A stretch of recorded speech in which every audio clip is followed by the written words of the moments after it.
Thanks for your interest. I'm glad you're digging a little further into this infinite banking process here. Now, it might be kind of hard to get your arms around it. Let's give you a day-to-day example. When was the last time you bought a car?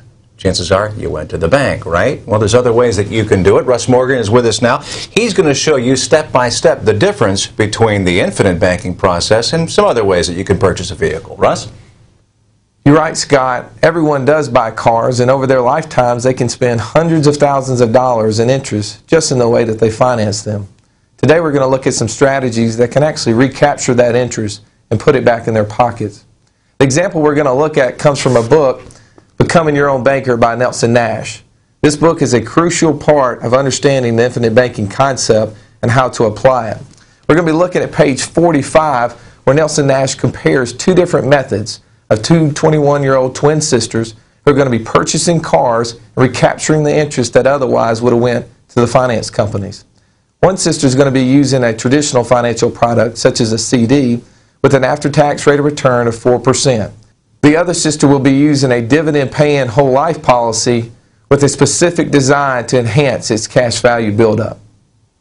In order to do banking, they both must capitalize, and they do so by depositing $5,000 per year for 7 years into their respective accounts. They meet annually to compare the results, and after the first year, the CD sister has a significantly higher percentage of money in her account. The reason for this is that the insurance sister has had to start a business from scratch, which is her whole life policy, and pay all the upfront cost.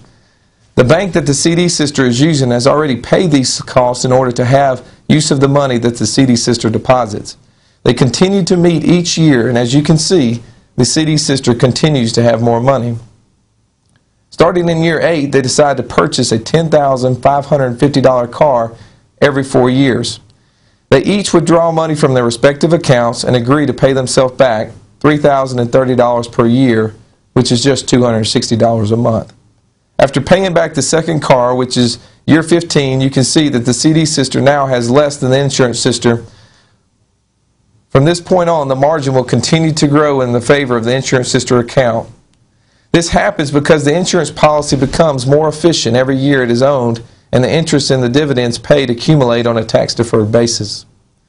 We will fast forward to year 44, where we will see after the purchase of the 10th car, the insurance sister has almost over $365,000 more. They purchased their last car in year 48, and at its payback schedule, the CD sister has $258,000 in her account, while the insurance sister has over $964,000 in hers. The difference between the two is over $705,000.